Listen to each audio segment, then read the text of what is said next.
Eh, Señor Lora, usted como principal dirigente del Partido Verde Revolucionario tiene un enfoque marxista-leninista acerca de la crisis política que está viviendo el país. ¿Usted cree que esta crisis Es nacionalista, que a partir del año 52 pretendió impulsar un desarrollo capitalista del país en condiciones sumamente adversas, porque el capitalismo monopolista se encuentra en total disgregación y está presente como fuerza determinante en el país y en el mundo entero, la clase obrera, organizada como tal. La crisis del nacionalismo, que es la crisis de la imposibilidad de sacar a Bolivia de su atraso en el marco capitalista, se expresa en la atomización, en la corrupción y en la insignificancia de los partidos nacionalistas burgueses. Es por eso que emerge el ejército como una fuerza política, como un partido que pretende tomar en sus manos la expresión de esta clase, de una clase caduca y contrarrevolucionaria.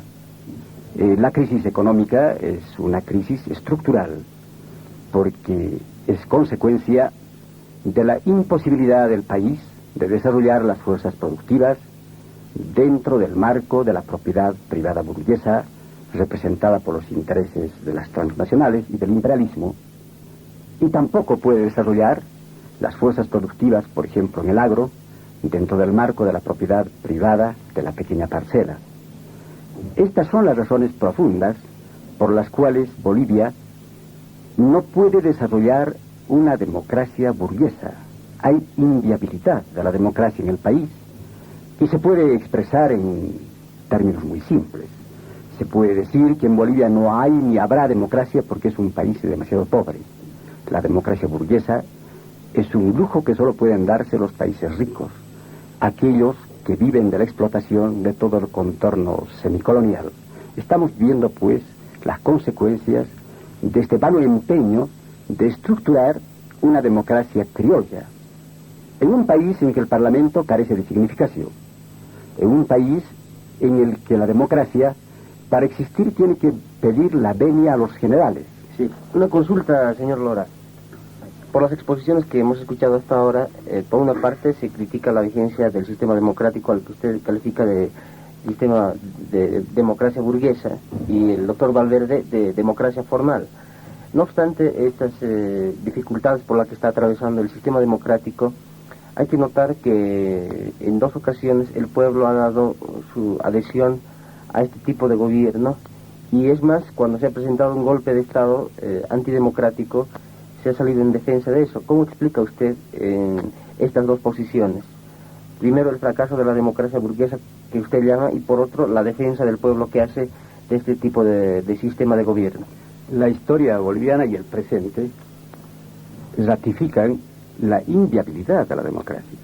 En Bolivia nunca ha habido democracia, ni habrá una democracia burguesa, que esa es la formal, no es otra.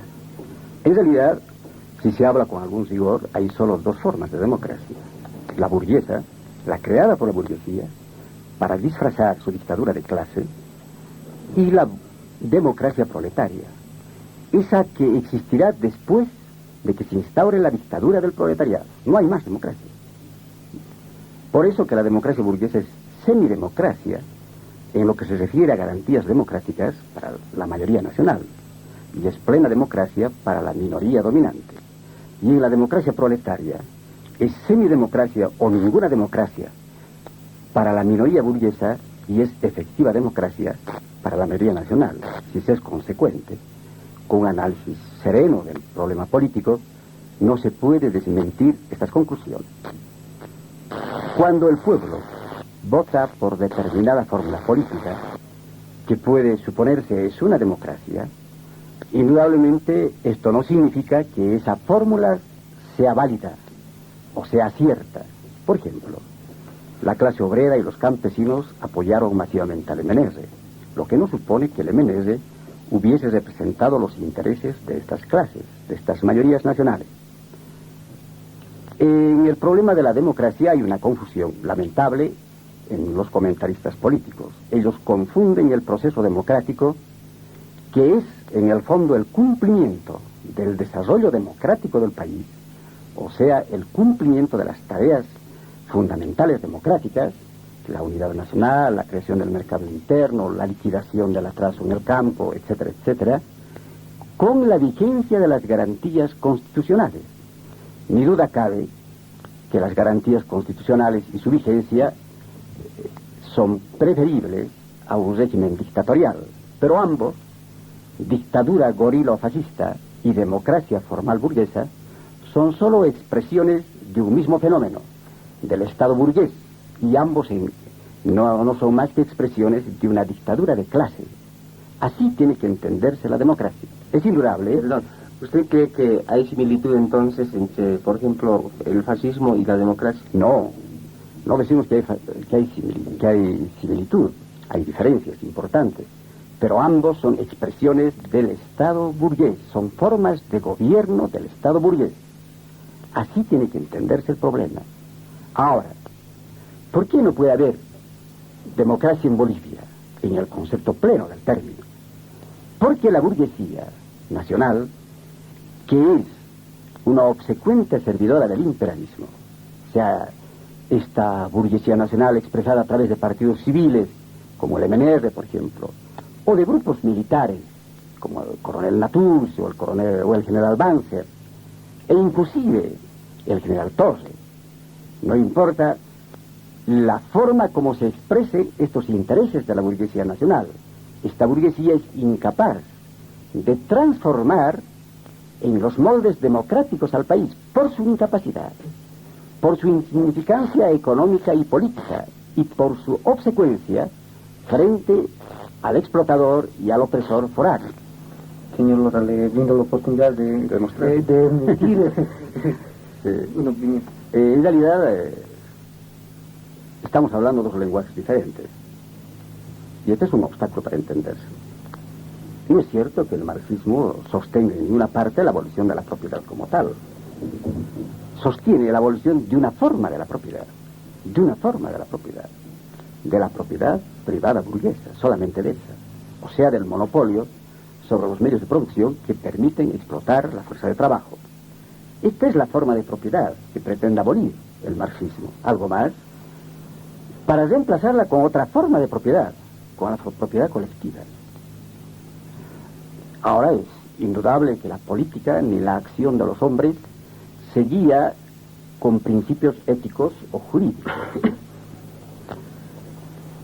El hecho de que el campesino sea un pequeño propietario determina que esta pequeña propiedad sea la fuente de su miseria y de sus limitaciones.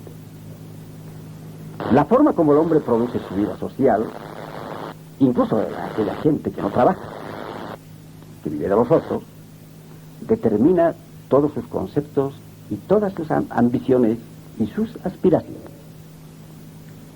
No es posible plantear ni discutir el problema de la democracia con el argumento de que, bueno, respeta el derecho natural o que respeta algunos principios inmanentes del hombre, porque ni este derecho ni estos principios existen.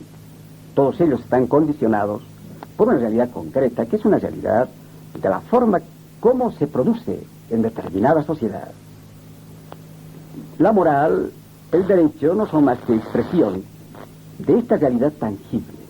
Por ejemplo, se quiere reformar a Bolivia con una constituyente, pero la historia y hasta el sentido común nos enseña que la ley y los principios del derecho no son más que legalizaciones de algo que se hacen de acuerdo a las fuerzas ciegas de la historia. Primero se operan las transformaciones, luego se las legaliza. Esa es la revolución. La revolución es la violencia que transforma la sociedad. Después vienen los juristas y los intérpretes de ese fenómeno histórico, y las más de las veces deforman el hecho. La democracia puede tener muchas virtudes, muchos defectos y muchas limitaciones, pero es viable la democracia solo cuando es necesaria. Cuando es necesaria.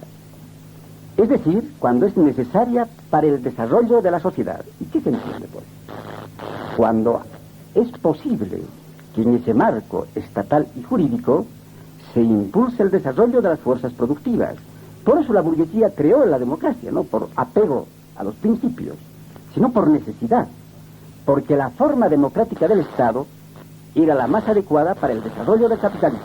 Ahora, cuando en un país como Bolivia no es posible el pleno desarrollo del capitalismo de manera independiente, es imposible esa expresión superestructural que es la democracia.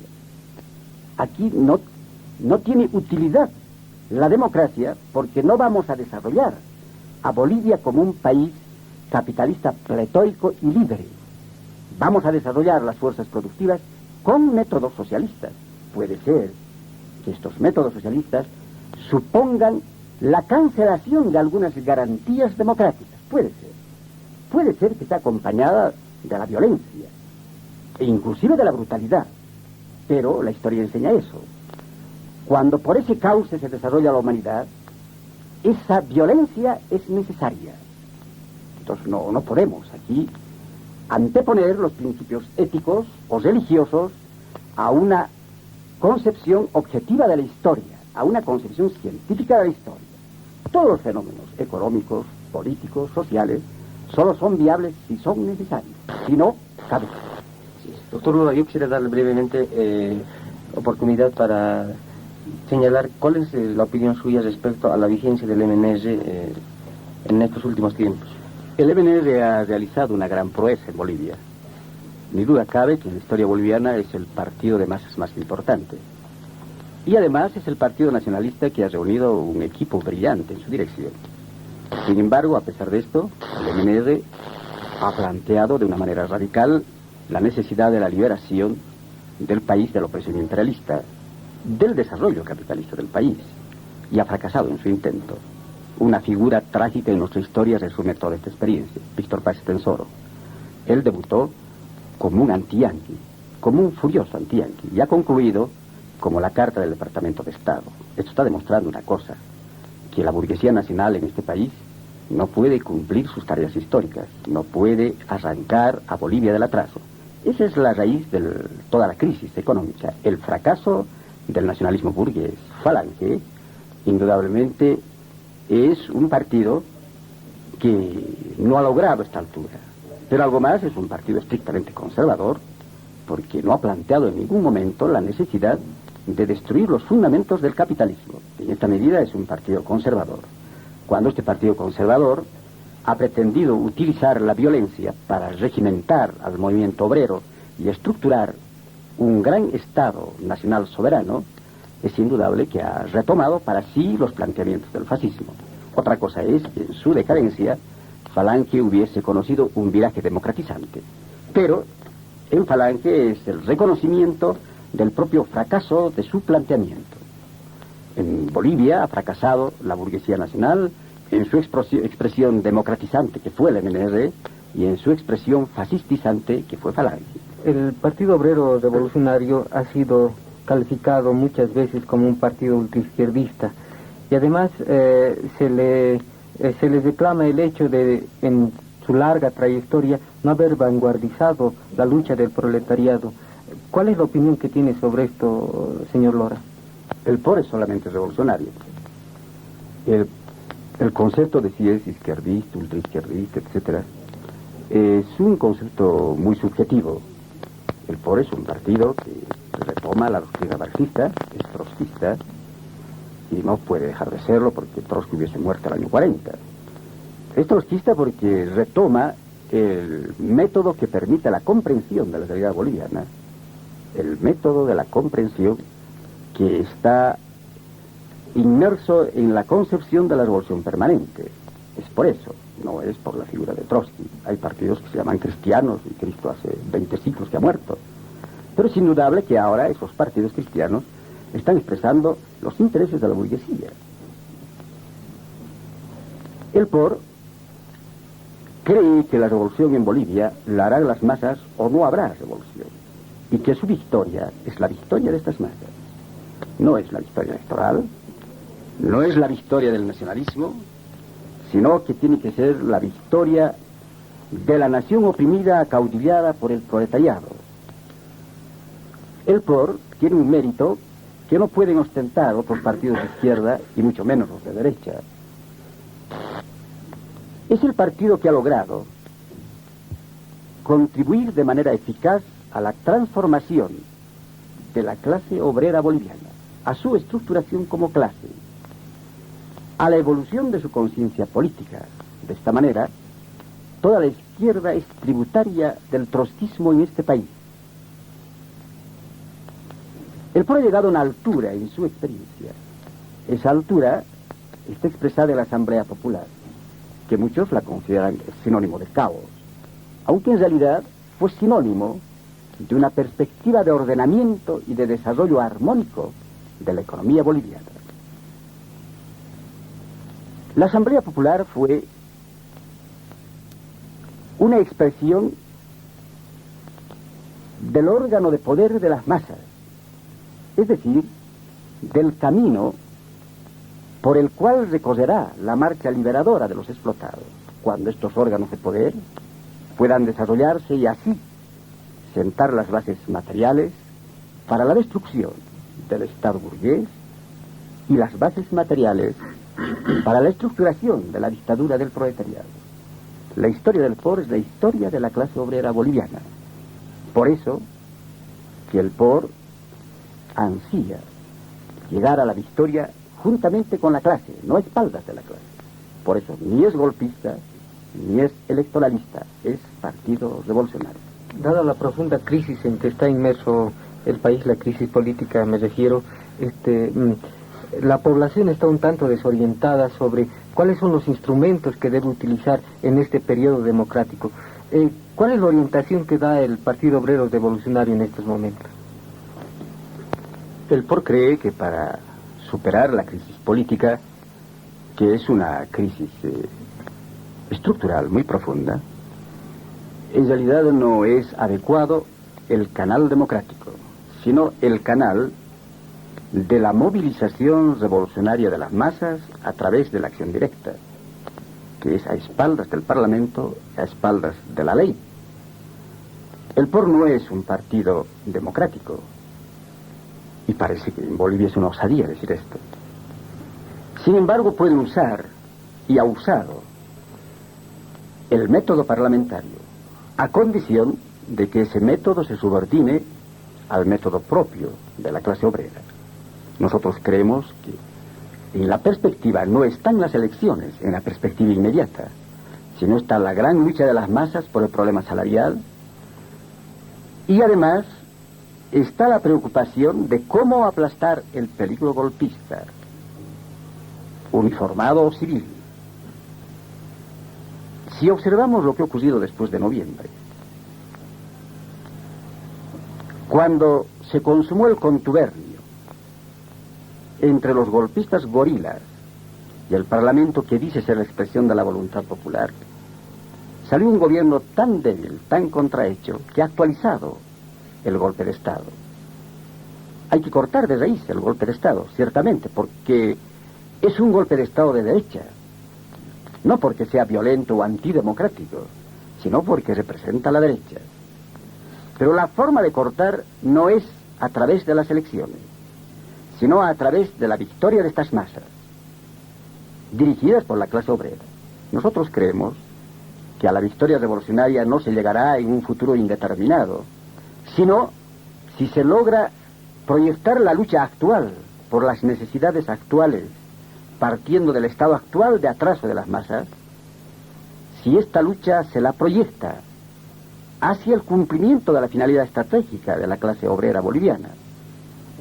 Yo creo que ahora, a diferencia de lo que sostiene la otra izquierda, hay que profundizar la movilización revolucionaria de las masas y acelerar el ritmo de esta movilización, en lugar de desmovilizar.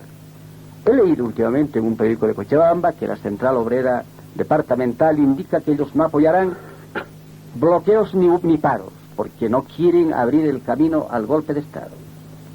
La única forma de acabar con el golpe de Estado es logrando que las masas aplasten a los golpistas.